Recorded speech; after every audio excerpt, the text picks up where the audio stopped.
नमस्कार। आज हम शुरू करने जा रहे हैं EVS PYQ की क्लास, जिसमें आपकी EVS PYQ की एक क्विक रिवीजन हो जाएगी। इससे पहले आपने EVS के कंटेंट को पढ़ा होगा। EVS का कंटेंट पढ़ने के बाद आप PYQ ज़रूर लगाना, क्योंकि उससे आपकी प्रैक्टिस होती है, जिससे आप क्वेश्चनों को ज़्यादा से ज़्यादा अच्छे से और कम समय में अटैम्प्ट कर सकते हो एग्ज़ाम में। क्योंकि एग्ज़ाम में आपके पास समय कम होता है, और समय कम होने के साथ ही आपको क्या करना पड़ेगा, अपनी जो तैयारी है उसको ज़्यादा अच्छा रखना पड़ेगा, जिससे आप जल्दी से उसका आंसर फाइंड आउट कर सको। और ये आपका किसकी हेल्प से होगा? ये आपका प्रीवियस ईयर क्वेश्चन की हेल्प से ही होगा, जिसमें आप उसकी प्रैक्टिस करोगे तो आप अपना अच्छा स्कोर कर सकते हो। और वीडियो शुरू करने से पहले वीडियो को ज़्यादा से ज़्यादा शेयर कीजिएगा, लाइक कीजिएगा और चैनल को सब्सक्राइब कीजिएगा, और कमेंट में आप भी अपने आंसर देते रहिएगा। क्वेश्चन फर्स्ट है कि रात्रि के समय में पेड़ पौधों के नीचे सोना नहीं चाहिए, क्योंकि ऑप्शन ए है रात्रि के समय पेड़ पौधे केवल कार्बन डाइऑक्साइड मुक्त करते हैं। ऑप्शन बी है रात्रि के समय पेड़ पौधे केवल ऑक्सीजन मुक्त करते हैं। ऑप्शन सी है रात्रि के समय पेड़ों के नीचे गर्मी होती है। ऑप्शन डी है रात्रि के समय पत्तियां अधिक गिरती हैं। तो इसका राइट आंसर क्या हो जाएगा आपके पास? आपको कमेंट में बताना चाहिए ना इसका आंसर, क्योंकि ये तो एक आपके जो आपका एक्सपीरियंस उससे रिलेटेड करता है ना आपका क्वेश्चन। ये रात्रि के समय, ये तो सुना होगा आप सबने कि जो रात्रि के समय होता है उसमें आप पेड़ों के नीचे क्यों नहीं सोना चाहिए, क्यों नहीं सो सकते भाई? क्योंकि जो आपके पेड़ होते हैं वो क्या करते हैं पेड़ आपके, दिन में आपके पेड़ क्या करते हैं, ऑक्सीजन छोड़ते हैं आपके, और रात में क्या करते हैं, वो कार्बन डाइऑक्साइड छोड़ना शुरू कर देते हैं।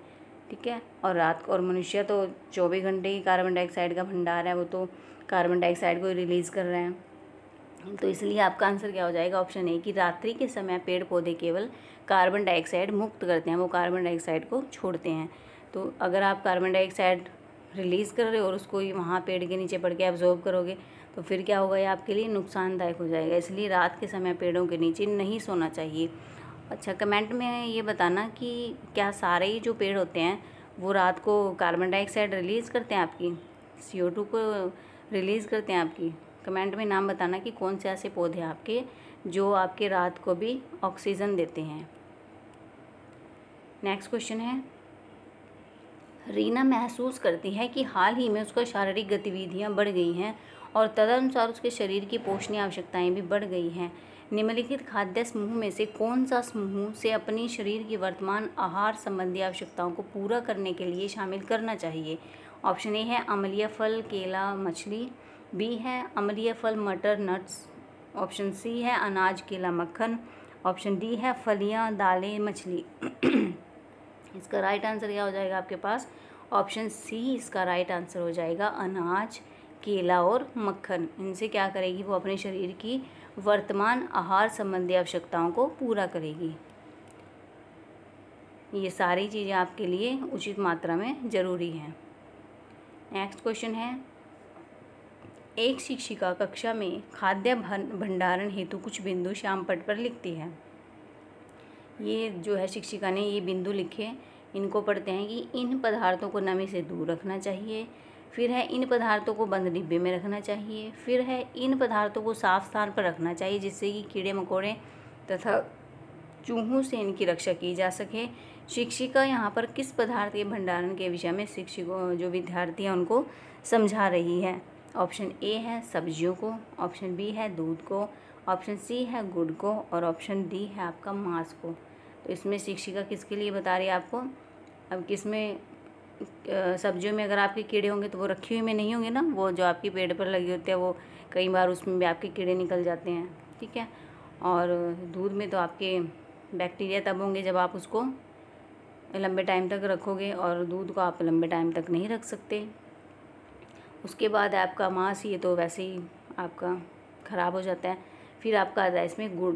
ऑप्शन सी इसका राइट आंसर होगा कि शिक्षिका इसको प्रिजर्वेटिव करने के लिए आपको बता रही है कि आपको ये काम जो है करने चाहिए गुड़ को सुरक्षित रखने के लिए। नेक्स्ट क्वेश्चन है, निम्न तत्वों में से किस में कार्बोहाइड्रेट या प्रोटीन दोनों होते हैं? ऑप्शन ए है फास्फोरस। ऑप्शन बी है नाइट्रोजन। ऑप्शन सी है सल्फर। ऑप्शन डी है कार्बन। इसका राइट आंसर क्या हो जाएगा आपके पास? Option D. जो आपका कार्बन होता है उसमें आपके कार्बोहाइड्रेट और प्रोटीन दोनों ही शामिल होते हैं। और प्रोटीन किस में, कार्बोहाइड्रेट किस में पाया जाता है आपका, चावल में पाया जाता है आपका कार्बोहाइड्रेट। और प्रोटीन किस में मिलता है आपका, दालों से आपका प्रोटीन मिलता है। नेक्स्ट क्वेश्चन है,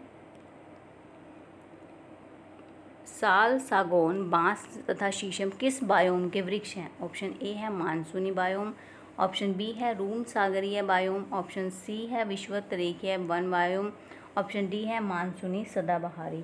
तो इसका राइट आंसर क्या हो जाएगा आपका, साल और सागौन, बांस और शीशम किसके बायोम के वृक्ष, आपके मानसूनी बायोम के वृक्ष हैं।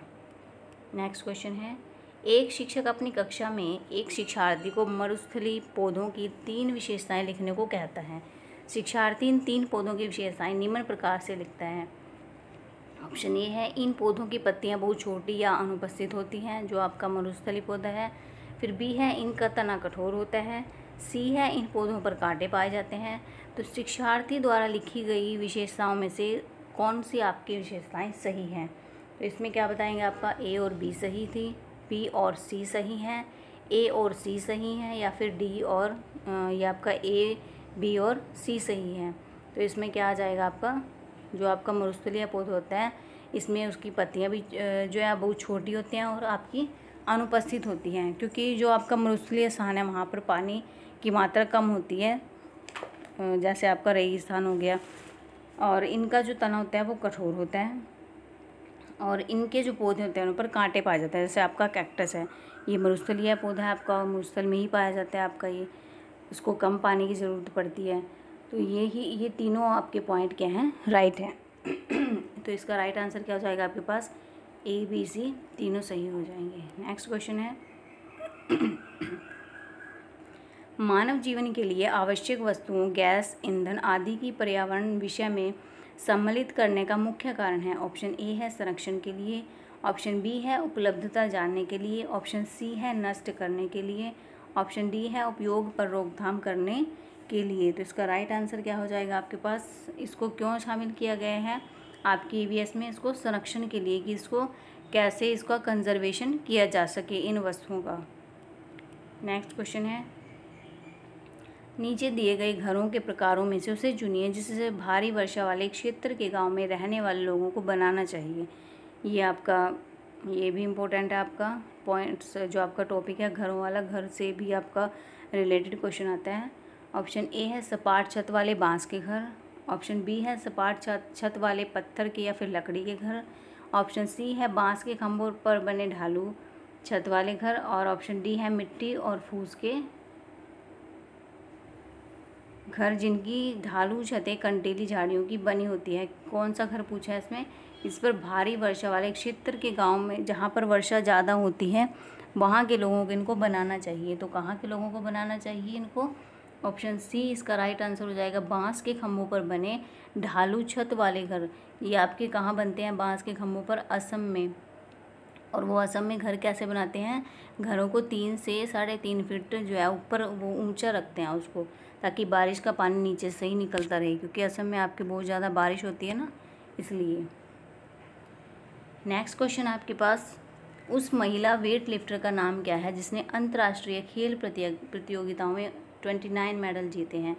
पहला तो आपका क्वेश्चन यहीं से बन जाता है कि 29 मेडल जीते हैं। पूछ लेगा कि कौन ऐसी महिला है अंतर्राष्ट्रीय खेल में वेट लिफ्टर में जिसने, उसका नाम दे के पूछ लेगा कि कितने मेडल जीते हैं। तो यहाँ पर तो मेडल बता दिए उन्होंने, अभी हमें उसका नाम बताना है इसमें। ऑप्शन ए है वहीदा प्रिज्म, ऑप्शन बी है सुनीता विलियम्स, ऑप्शन सी है बछेंद्री पाल, ऑप्शन डी है कर्णम मल्लेश्वरी। इसका राइट आंसर क्या हो जाएगा आपके पास, जो आपकी वेट लिफ्टर है वो है आपकी कर्णम मल्लेश्वरी। ऑप्शन डी इसका राइट आंसर होगा, कर्णम मल्लेश्वरी जी आपकी वेट लिफ्टर हैं जिन्होंने 29 मेडल जीते हैं आपके अंतर्राष्ट्रीय खेल प्रतियोगिताओं में। नेक्स्ट क्वेश्चन है, निम्न स्थानों में से मेंढकों और कीटों को फंसाने और खाने, उनको पकड़कर खा जाने वाला घटकर्णी पौधा कहाँ नहीं पाया जाता? जो आपका नेपेंथिस जो आपका पौधा होता है, इसको घटपर्णी पौधा भी कहा जाता है, वो इन चारों में से आपका कहाँ नहीं पाया जाता? ऑप्शन ए है आपका मणिपुर में, ऑप्शन बी है मेघालय, ऑप्शन सी है असम, ऑप्शन डी है श्रीलंका। इनमें से आपका कहाँ नहीं पाया जाता? तो इसका राइट आंसर होगा आपके पास ऑप्शन ए मणिपुर। जो आपका मणिपुर है उसमें यह आपका घटपर्णी पौधा नहीं पाया जाता। मेघालय में भी, असम में भी और श्रीलंका में भी इसको देखा जा सकता है। नेक्स्ट क्वेश्चन है आपके पास, निम्नलिखित में से उन जिम्मेदारियों को चुनिए जिन्हें पर्वतारोहण के ग्रुप लीडर निभाते हैं। जो पर्वतारोहण के ग्रुप लीडर होते हैं वो कौन कौन सी जिम्मेवारियों को निभाते हैं, इसमें आपने इनको देखना है, फिर आगे बताना है इसका आंसर। ग्रुप में आगे चलना ताकि ग्रुप पीछे पीछे चले, ऑप्शन बी है। उन प्रतिभागियों को रुकने के लिए कहना जो उचित प्रकार से चढ़ने योग्य नहीं है। सी है सामान उठाने में प्रतिभागियों की सहायता करना। डी है प्रतिभागियों के रुकने और विश्राम करने के लिए उचित स्थान ढूंढना। और ई क्या इसमें आपके पास, जो अस्वस्थ हैं उनका ध्यान रखना और ग्रुप के लिए उचित भोजन की व्यवस्था करना। तो यहाँ से आपका ये ग्रुप में आगे चलना चाहिए जो आपका ग्रुप लीडर होता है उसको। इसमें क्या कहा है आपका, ये आपका गलत हो जाएगा। फिर आपका उन प्रतिभागियों को रुकने के लिए कहना जो उचित प्रकार से चढ़ने योग्य नहीं है, ये भी गलत है आपका। फिर आपका सामान उठाने में प्रतिभागी हैं जो उनकी सहायता आप कर सकते हो, ये आपका सही है। फिर आता है आपके पास इसमें प्रतिभागियों के रुकने और उनके विश्राम करने के लिए जो आपका लीडर है उसको उचित स्थान भी ढूंढना चाहिए, ये भी सही है आपका। फिर है कि जो अस्वस्थ है उनका ध्यान रखना और ग्रुप के लिए उचित भोजन की व्यवस्था करना। तो इसका राइट आंसर क्या हो जाएगा आपके पास, सी, डी और ई। सी, डी और ई ये आपका राइट आंसर हो जाएगा इसमें से। नेक्स्ट क्वेश्चन है, किसी वृक्ष के बारे में नीचे दिए गए कथनों पर विचार कीजिए। अब वृक्ष के बारे में बताना है आपने कि ये कौन सा वृक्ष है और कहाँ पाया जाता है। ऑप्शन ए है, इस वृक्ष की ऊंचाई सामान्य कक्षा के कमरों की दीवारों के बराबर होती है। जितने आपकी सामान्य कक्षा होती है उसके बराबर पाई जाती है इसकी ऊंचाई। बी है, इस वृक्ष की जड़ें धरती के भीतर वृक्ष की ऊंचाई की लगभग 30 गुनी गहराई तक नीचे जाती हैं जब तक कि जो भूजल है उसको ये टच ना कर ले, उस तक वो पहुंच ना जाए। फिर है, यह वृक्ष अपने तने में जल एकत्रित करता है और यह वृक्ष आपका आबू धाबी में रेत के टीलों के पास पाया जाता है। अब इसमें से, और इस वृक्ष को जिसे रेगिस्तानी ओक भी कहते हैं, यहाँ पर इसको रेगिस्तानी ओक कहा जाता है। तो इनमें से बताना है आपने कि कौन सा कथन इसका सही है। तो यहाँ पर देखकर ही इसको देख लेंगे कि जो आपका रेगिस्तानी ओक है, नीचे दे दिया इन्होंने कि रेगिस्तानी ओक के बारे में बताना है। जो आपका रेगिस्तानी ओक होता है ये आपका ए भी सही हो जाएगा क्योंकि इस वृक्ष की जो ऊंचाई है वो सामान्य कक्षा के कमरों की दीवारों के बराबर होती है। फिर इसमें आपका हो जाएगा सेकंड कि इस वृक्ष की जो जड़ें होती है वो धरती के भीतर वृक्ष की ऊंचाई की लगभग 30 गुनी गहराई तक जाती है जब तक कि जो भूजल है, जो भूमि का सबसे नीचे का लेवल का जो पानी है उस तक वो पहुँच ना जाए। और फिर क्या होता है, जो सी है ये भी आपका सही है। इसमें क्या है, अपने तने में नहीं, ये नहीं आएगा आपका, सी नहीं आएगा, ए बी हो गया आपका इसमें। फिर आ जाएगा इसमें आपका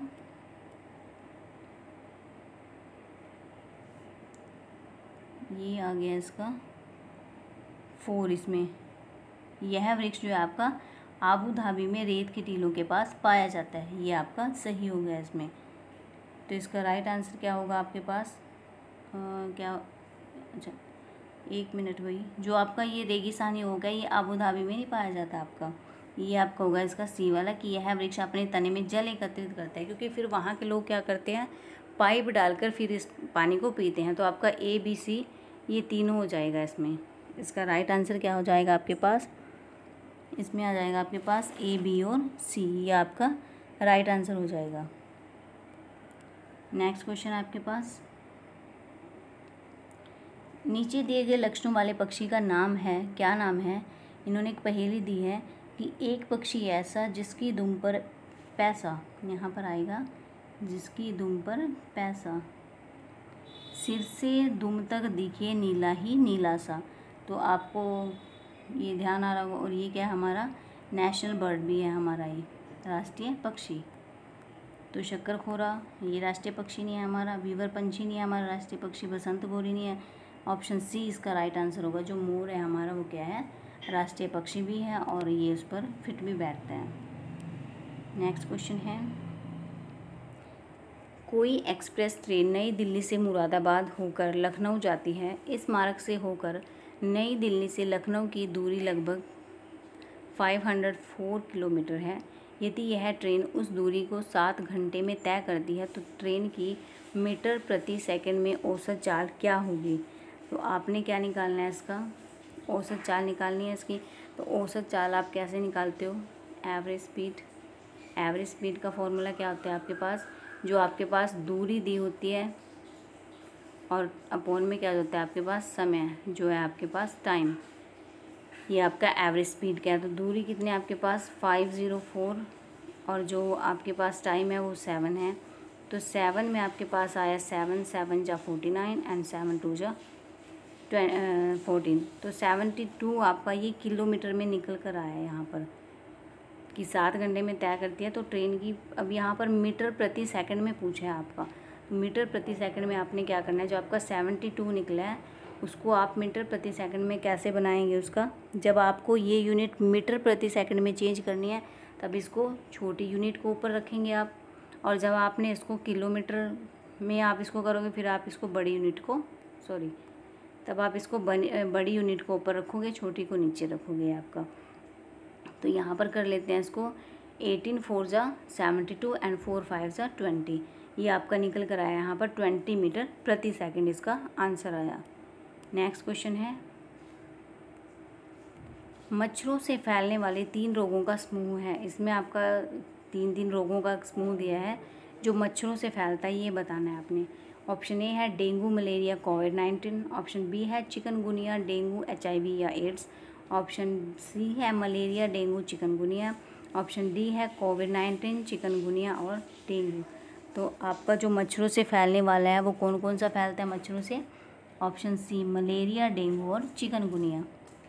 नेक्स्ट क्वेश्चन है, पर्यावरण अध्ययन को समेकित रूप में पढ़ाने के लिए किस विधि को अपनाना होगा। ऑप्शन ए है भाषा और विज्ञान को समेकित करना, ऑप्शन बी है वास्तविक प्रक्रिया को संकल्पनाओं के साथ एकत्र करना, ऑप्शन सी है जीव विज्ञान रसायन विज्ञान और भौतिक विज्ञान में समानता ज्ञात करना, ऑप्शन डी है तथ्यों तथा सिद्धांतों में संबंध स्थापित करना। तो इसका राइट आंसर क्या हो जाएगा आपके पास, ऑप्शन बी कि वास्तविक प्रक्रिया को संकल्पनाओं के साथ एक करना। संकल्पनाओं के साथ कैसे करोगे, कंसेप्चुअल करवाओगे आप उनको। नेक्स्ट क्वेश्चन है, एक अध्यापक को कक्षा में पढ़ाते समय सबसे अधिक प्रसन्नता तब होती है जब, कब होती है उनको, कि जब छात्र एक दूसरे से पूछकर लिखते हैं।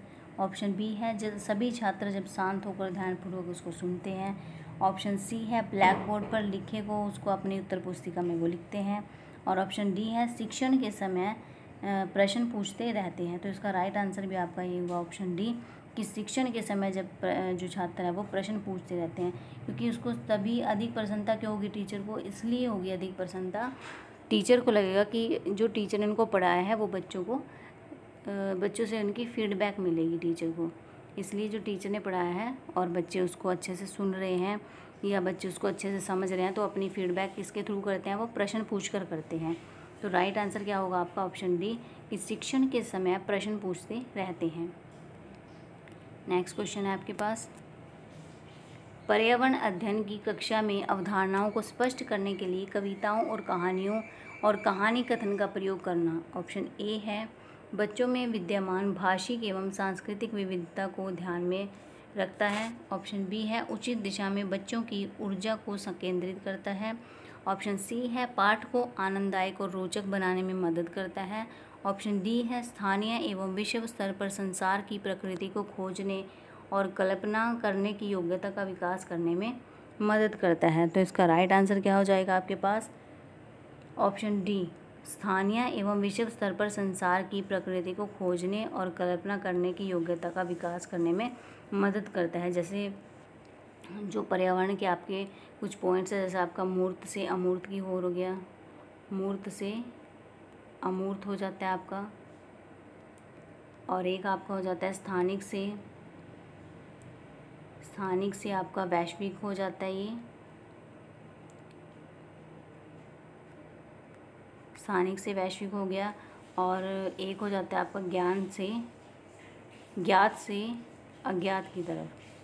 ये आपके कुछ पॉइंट्स होते हैं EVS में कि जो आपके प्राइमरी लेवल के बच्चे उनको मूर्त से अमूर्त कैसे दिखाया जाता है कि पहले बच्चों को कॉन्क्रीट चीज़ें दिखाई जाती हैं जिनको वो समझते हैं, देखते हैं, फिर वो अपने माइंड में एक कंसेप्ट बनाते हैं उसकी। जब बच्चों को टीचर ने TLM में क्या दिखाई, गेंद दिखाई, बच्चों को बॉल दिखाई, तो बच्चों ने उसको देखा और उसकी जो पिक्चर थी बॉल की वो अपने माइंड में उन्होंने सेट कर ली।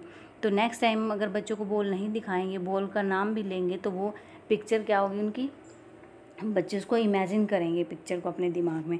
तो ये क्या हो जाता है, मूर्त से अमूर्त की ओर की। पहले उनको कॉन्क्रीट करवाइए, फिर वो उसको जो आपका ये अमूर्त होता है उसमें बच्चे को करवाना चाहिए। फिर बच्चे का स्थानिक क्या होता है, जिसका अपने आसपास के माहौल से रिलेट करता हो, अपने घर परिवार से रिलेट करता है, बच्चे को पहले वो करवाना चाहिए। फिर बाहर जो उसका बाहर से सराउंडिंग है उसका, फिर वहाँ पर लेके जाना चाहिए बच्चों को। और ज्ञात से अज्ञात, जो बच्चों को पता है जिस चीज़ के बारे में, पहले उसके बारे में बात करें, बच्चों को प्री एक्सपीरियंस लें उनके, और फिर जो बच्चों को नहीं आता उसके बारे में बच्चों को बताना, ये आपका अज्ञात हो जाता है। ये कुछ मेन पॉइंट्स थे जो आपके EVS से रिलेट करते हैं। राइट आंसर इसका D हो गया कि स्थानीय एवं विश्व स्तर पर संसार की प्रकृति को खोजने और कल्पना करने की योग्यता का विकास करने में मदद करता है। ऑप्शन D है। नेक्स्ट क्वेश्चन है आपका कि निरंतर एवं व्यापक मूल्यांकन CCE में निरंतर शब्द जो है आपका वो प्राथमिक स्तर पर किस प्रकार के मूल्यांकन का प्रतिनिधित्व करता है। कॉन्टिन्यूस जो आपका वर्ड है यहाँ पर। ऑप्शन A है अधिगम के लिए मूल्यांकन, ऑप्शन B है अधिगम के रूप में मूल्यांकन, ऑप्शन C है अधिगम में मूल्यांकन, ऑप्शन D है अधिगम का मूल्यांकन। तो इसका राइट आंसर क्या हो जाएगा आपके पास, ऑप्शन A इसका राइट आंसर हो जाएगा। अधिगम के लिए आंकलन, आपको मूल्यांकन, जो कि आपका फॉर्मेटिव में आ जाता है, और जो आपका अधिगम का आंकलन है ये आपका समेटिव में आ जाता है। ये आपका समेटिव वैल्यूएशन हो जाता है, क्योंकि जो कि आपका नेगेटिव भी माना जाता है, और जो आपका पॉजिटिव माना जाता है वो आपका फॉर्मेटिव वैल्यूएशन माना जाता है, जिसमें आपका जो साथ के साथ ही वैल्यूएशन किया जाता है। नेक्स्ट क्वेश्चन है EVS के संबंध में प्रासंगिकता का अर्थ है। ऑप्शन A है EVS को सरल से जटिल तक सीखना, ऑप्शन B है ज्ञात से ज्ञात की ओर EVS को सीखना, ऑप्शन C है उदाहरण के माध्यम से EVS सीखना, ऑप्शन D है EVS सामग्री को वास्तविक जीवन स्थितियों और विद्यार्थियों के तत्काल वातावरण से जोड़कर सीखना। इसका राइट आंसर क्या हो जाएगा आपके पास, ऑप्शन D इसका राइट आंसर हो जाएगा, क्योंकि इसमें संबंध में प्रासंगिकता का अर्थ पूछा है, ये नहीं पूछा कि कहाँ से कहाँ तक लेके जाता है। तो ऑप्शन D इसका राइट आंसर हो जाएगा कि EVS सामग्री को वास्तविक जीवन स्थितियों और विद्यार्थियों के तत्काल वातावरण से जोड़कर सीखना। यहाँ ये आपका जो मैंने मेन पॉइंट्स बताए थे, इसमें आपका सरल से जटिल भी होगा कि पहले बच्चों को ईजी सिखाएंगे, फिर कॉम्प्लेक्स की तरफ लेके जाएंगे, फिर ज्ञात से अज्ञात, ये तो आपका हो गया था। फिर एग्जाम्पल टू रूल होगा आपका कि पहले बच्चों को एग्जाम्पल देंगे, फिर उनको रूल की तरफ लेके जाएंगे। ये आपका EVS में होता है प्राइमरी के लिए। नेक्स्ट क्वेश्चन है EVS सीखने के लिए कौन सबसे अच्छा संसाधन हो सकता है। ऑप्शन A है क्षेत्र भ्रमण का आयोजन, ऑप्शन B है स्कूल पुस्तकालय, ऑप्शन C है ट्विटर, ऑप्शन D है फेसबुक। तो कौन सा सबसे अच्छा हो सकता है आपका, जो आपका क्या हो उसमें बच्चा देख सके, घूम सके। तो ऑप्शन A इसका राइट आंसर होगा क्षेत्र भ्रमण का आयोजन। जब बच्चे को आप फील्ड ट्रिप पर लेके जाओगे तब बच्चा चीज़ों को देखता है, उनको एनालाइज करता है कि ये आपका शेर है, ये आपका बकरी है, ये चिड़िया है, ये तोता है आपका, ऐसे बच्चा उनको एनालाइज करता है चीज़ों को। नेक्स्ट क्वेश्चन है सीखने में सुधार का आकलन का बिंदु है। ऑप्शन A है सीखने के लिए आकलन, ऑप्शन B है सीखने का आकलन, ऑप्शन C है सीखने के रूप में आकलन, ऑप्शन D है औपचारिक स्थितियों से संबंधित आकलन। तो इसका राइट आंसर क्या हो जाएगा आपके पास, ऑप्शन A सीखने के लिए आकलन। जो आपका जब सुधार किया जाता है आपका, तो के लिए आकलन, जिसमें आपका फॉर्मेटिव आकलन है, जो आपका साथ के साथ किया जाता है। अब जैसे लेसन पढ़ाया गया आपको और साथ के साथ ही टीचर उसमें से क्वेश्चनिंग आपकी पुट करता है, तो इससे क्या होगा आपका, ये फॉर्मेटिव होगा। या आप साथ के साथ जब आपने लेसन पढ़ा और बच्चे साथ के साथ ही क्वेश्चनिंग पुट करते हैं, चीज़ों को पूछते हैं, तो ये आपका क्या आ जाता है, फॉर्मेटिव असेसमेंट आ जाता है, जो आपका सीखने के लिए आकलन होगा इसमें। और सब आकलन में क्या हो जाता है, सब आकलन भी आपका फॉर्मेटिव में ही आएगा। सब आकलन में क्या करते हैं बच्चे, खुद से अपना सेल्फ असेसमेंट करते हैं, खुद से। जैसे उन्होंने कुछ भी पहले उन्होंने स्कूल में किया, फिर घर पे वो प्रैक्टिस कर रहे हैं उस चीज़ की, क्वेश्चन को निकाल के देख रहे हैं, तो ये क्या उनका सेल्फ असेसमेंट है, जब बच्चे खुद से चीज़ों को करते हैं। नेक्स्ट क्वेश्चन है, पहली कक्षा एवं दूसरी के लिए पर्यावरण अध्ययन की कोई पाठ्य पुस्तक नहीं है। ऐसा इसलिए है क्यों फर्स्ट और सेकंड के लिए ईवीएस की बुक नहीं रिक्वायर की गई है। इसमें है ऑप्शन ए कि इन कक्षाओं के जो विद्यार्थी हैं उनको पर्यावरणीय अवधारणाएं पढ़ाना कठिन होता है, ये तो नेगेटिव हो गया आपका। फिर है पर्यावरणीय घटकों को भाषा और गणित के साथ समाहित किया गया है। ऑप्शन सी है ऐसा शिक्षकों और विद्यार्थियों का बोझ कम करने के लिए किया गया है। फिर है ऑप्शन डी पाठ्यचर्या पाठ्य पुस्तकों से परे जाने पर बल देती है जो आपका, तो राइट आंसर क्या होगा आपका, ये भी नेगेटिव है कि अवधारणाएं पढ़ाना कठिन होता है। फिर ये कि शिक्षकों का बोझ कम कर दिया, कि पहले शिक्षक को ये 5 बुक पढ़ाता था, अब रहने दो कि 3 ही पढ़ाएगा, बस 2 तो रहने ही दो आप इसकी, या ईवीएस तो रहने ही दो, ऐसे बोझ कम कर देगा। या फिर उसके पाठ्य पुस्तकों से परे जाने पर बल देती है आपकी जो पाठ्यचर्या है। तो राइट आंसर क्या हो जाएगा आपका ऑप्शन बी कि पर्यावरणीय जो घटक है आपका उसको अलग से बुक क्यों नहीं रिक्वायर की है उसकी, क्योंकि उसमें जो भाषा है आपकी और जो आपका गणित है उसके माध्यम से उसके साथ ही उसको समाहित करके एकीकृत करके उसको पढ़ाया जाता है। इसलिए जो प्राइमरी है आपका, प्राइमरी में आपका फर्स्ट और सेकंड है, उसमें बच्चों के पास ईवीएस की बुक नहीं होती, क्योंकि वो लैंग्वेज और मैथ के उसको मैथ में इंटीग्रेटेड करके उसको एकीकृत करके पढ़ाया जाता है। नेक्स्ट क्वेश्चन है, पर्यावरण अध्ययन की प्रकृति है। ऑप्शन ए है क्रिया की अपेक्षा संज्ञा अधिक है। ऑप्शन बी है संज्ञा की अपेक्षा क्रिया अधिक है। ऑप्शन सी है संज्ञा एवं क्रिया दोनों है। ऑप्शन डी है न तो संज्ञा है और न ही क्रिया है। तो इसका राइट आंसर क्या होगा आपका कि जो आपकी पर्यावरण की प्रकृति है वो संज्ञा की अपेक्षा क्रिया अधिक है। ऑप्शन ए राइट आंसर होगा इसका, संज्ञा की अपेक्षा क्रिया अधिक है। अब संज्ञा की अपेक्षा क्रिया अधिक है, इसका क्या आपका मीनिंग हो जाएगा, संज्ञा आपका क्या होता है, किसी व्यक्ति, वस्तु, स्थान आदि का बोध करवाना, आदि के बारे में बताना उनको, ये तो आपकी संज्ञा होगी। और क्रिया क्या हो गया, आप जिसको बाय हैंड करते हो, जिसको आप करके देखते हो, क्रिया का मीनिंग क्या है, किसी काम को करने की जो प्रवृत्ति है वही आपकी क्रिया होती है। इसलिए ये आपकी संज्ञा कम है, क्योंकि संज्ञा में तो सिर्फ बोध करवाया जाता है, उनको बताया जाता है। और क्रिया क्या होगा आपका, क्रिया में बच्चों को वो काम करवा के बच्चे उसको खुद करते हैं, करके देखते हैं उसको बच्चे। नेक्स्ट क्वेश्चन है आपके पास, निम्नलिखित में से कौन सा शैक्षिक उद्देश्य ज्ञानेंद्रिय विषय के लिए विशिष्ट मापन योग्य और प्राप्य है। ऑप्शन ए है कि विद्यार्थियों को पता होगा कि जो चींटियां वो ज़मीन पर गिरी मिठाइयों पर क्यों एकत्रित हो जाती हैं। ऑप्शन बी है ज्ञानेंद्रिय के महत्व को समझकर विद्यार्थी अपनी ज्ञानेंद्रिय की अच्छी तरह से देखभाल करेंगे। ऑप्शन सी है विद्यार्थी एक चित्र के द्वारा समझाएंगे कि 3 भिन्न पशुओं में उत्कृष्ट ज्ञानेंद्रिय किस प्रकार काम करती हैं। ऑप्शन डी है भोजन जुगाड़ करने के लिए भोजन के लिए प्रयोग की जाने वाली ज्ञानेंद्रिय के आधार पर विद्यार्थी दिए गए पशुओं की सूची को वर्गीकृत करेंगे।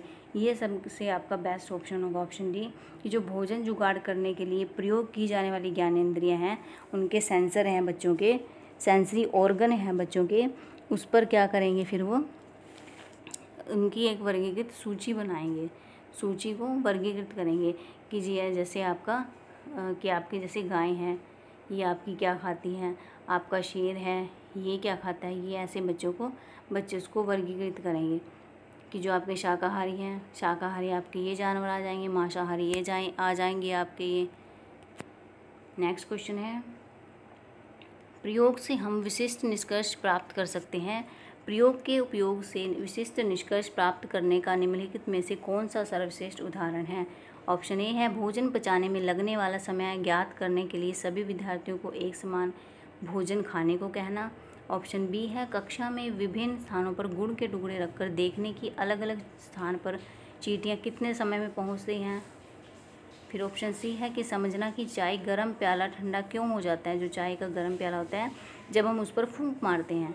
और डी है कि पानी में एक भरी बोतल और एक खाली बोतल फेंक कर जांचना कि कौन सी बोतल है जो ऊपर तैरती है आपकी। तो राइट आंसर क्या हो जाएगा इसका, सबसे जो इसमें तार्किक क्वेश्चन निकल रहा है, आंसर निकल रहा है इसका जिससे निष्कर्ष निकलता है वो क्या आपका सी है कि जब आप चाय का गर्म प्याला लेते हो, जब आप उस पर फूंक मारते हो तो वो ठंडा क्यों हो जाता है। इससे आपका तार्किक क्वेश्चन निकलता है। नेक्स्ट क्वेश्चन है, ऋतुओं का विषय आरंभ करने के लिए शुरुआत के रूप में निम्नलिखित में से कौन सा कथन सबसे कम प्रासंगिक होगा। ऑप्शन ए है विद्यार्थियों को सैर पर ले जाना और उनसे पूछना कि पौधों में आने वाली ऋतुओं में किस प्रकार के परिवर्तन देखे जाएंगे। ऑप्शन बी है विद्यार्थियों से पूछना कि पिछले कुछ दिनों की तुलना में आजकल वे अधिक गर्म या ठंड महसूस करते हैं या नहीं। फिर ऑप्शन सी है विद्यार्थियों को ग्रीष्मकालीन छुट्टियों के दौरान उनके द्वारा की गई गतिविधियों और उन्हें करने के कारणों को सूचीबद्ध करने को कहना। ऑप्शन डी है विद्यार्थियों को एक टोपी, एक बरसाती और एक स्वेटर दिखाकर पूछना कि उन्होंने उनमें से किसका प्रयोग किया है। तो राइट आंसर क्या हो जाएगा आपके पास, अगर ऋतुओं का पूछे तो सबसे क्या पूछा है इन्होंने, ऋतुओं के विषय में सबसे कम प्रासंगिक पूछा है। तो सबसे कम प्रासंगिक क्या हुआ कि विद्यार्थियों को सैर पर ले जाना, उनसे पूछना कि पौधों में आने वाले, ये ऑप्शन ए होगा इसके, कि पौधों में आने वाली ऋतुओं में किस प्रकार के परिवर्तन देखे जाएंगे। ये क्या होगा, सबसे कम प्रासंगिक होगा, इसका सबसे कम उपयुक्त होगा आपका ये, बाकी सारे आपके उपयुक्त होंगे। नेक्स्ट क्वेश्चन है, निम्नलिखित में से जूम ऐप है आपकी, उसकी कौन सी विशेषता सबसे अच्छी है, तो मतलब कि तरीके से जो प्रदर्शित करते हैं, जिसमें आप बिना बोले संचार कर सकते हैं। ये भी आपका एक क्वेश्चन है जो पेपर में आता है। एक जूम ऐप है आपकी, जिसको आप अपना व्हाट्सएप में भी आता है आपका ये। ऑप्शन ए है चैट में GIF, ऑप्शन बी है वीडियो कॉन्फ्रेंस, ऑप्शन सी है ब्रेकआउट रूम्स, ऑप्शन डी है वर्चुअल बैकग्राउंड। तो इसका राइट आंसर क्या हो जाएगा आपके पास, ऑप्शन ए, जो चैट में आपका GIF ये लिखा होता है ना आपका GIF, जिसमें क्या करते हैं आप, जिसमें आपके पास ये बने होते हैं, जैसे ये बना होता है आपका, आपने ये उसमें ये नाचता रहता है जैसे आपका बिना बोले ही, तो ये क्या हो गया आपका GIF। ऐसे काफ़ी सारी पिक्चर्स होती हैं आपकी जो मूव करती हैं। नेक्स्ट क्वेश्चन है वो आपका GIF में ही आता है। भोजन विषय के मुद्दे विद्यार्थियों के लिए सार्थक और प्रामाणिक हो सकते हैं यदि, ऑप्शन ए है मुद्दों के इर्द गिर्द समूह कार्य और चर्चाएं आयोजित की जाती हैं, ऑप्शन बी है प्रश्नोत्तरी आयोजित की जाती है, ऑप्शन सी है शिक्षकों द्वारा प्रदर्शन दिए जाते हैं, ऑप्शन डी है पाठ्य पुस्तकें संसाधन के रूप में शामिल है। तो इसका राइट आंसर क्या हो जाएगा आपके पास, जो आपका सबसे पॉजिटिव है। और भोजन क्या है आपकी, भोजन क्या आपकी थीम है या उप थीम है आपकी, भोजन आपकी क्या है, थीम है। तो इसमें क्या होगा आप सबसे पॉजिटिव कि मुद्दों के इर्द गिर्द समूह कार्य और चर्चाएं आयोजित की जाएंगी, ये आपका सबसे पॉजिटिव आ जाएगा आंसर। तो ऑप्शन ए इसका राइट आंसर होगा। थीम से रिलेटेड आपको क्वेश्चन ज़रूर पूछा जाता है, इसमें आपका फर्स्ट जो थीम होती है आपकी फैमिली एंड फ्रेंड्स होती है। फैमिली एंड फ्रेंड्स में रहते हो आप, फिर आपको फूड चाहिए होता है, भोजन खाना है आपको, फिर आपको पानी पीना है, फिर आपको शेल्टर चाहिए, घर चाहिए, फिर आपको ट्रैवल पर भी जाना है, और फिर क्या करोगे आप, फिर आपको काम भी चाहिए कुछ, उसके लिए क्या करोगे आप, चीज़ें आप जो आप उसको कैसे करते हो ये आपकी 6 जो है थीम हो जाती है। और जो आपका फैमिली एंड ये फ्रेंड्स है, इसमें आ जाती है आपकी सब थीम्स आती हैं आपकी फैमिली एंड फ्रेंड्स की, जो पूछ ली जाती है आपके उसमें। जैसे कि आपका फैमिली एंड फ्रेंड्स में क्या क्या आ गया, आपका रिलेशंस आ गए, आपके जो आपके रिश्तेदार हैं सारे फैमिली और फ्रेंड्स में ही आते हैं। फिर आपका इसमें वो आ गया एनिमल्स, आपके एनिमल्स को भी आप अपना घर का हिस्सा मानते हो। फिर आपके प्लांट्स आ गए इसमें, ये किस में आएंगे, आपके फैमिली एंड फ्रेंड्स में आ जाते हैं। नेक्स्ट क्वेश्चन है आपके पास, एक EVS शिक्षक एक आकलन उपकरण का प्रयोग करता है जो न केवल सबसे अच्छा बल्कि एक समय में बच्चों के सभी प्रकार के कार्य या गतिविधियों को एकत्रित करता है।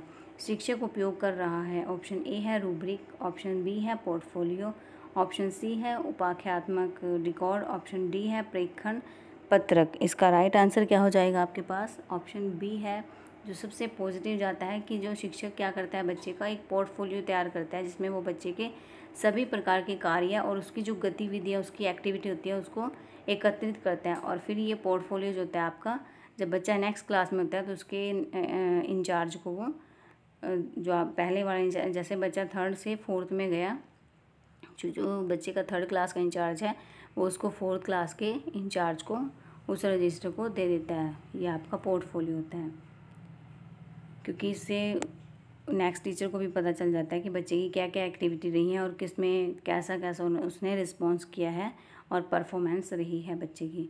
वीडियो कैसी लगी आपको? वीडियो को ज़्यादा से ज़्यादा शेयर कीजिएगा, लाइक कीजिएगा और चैनल को सब्सक्राइब कीजिएगा।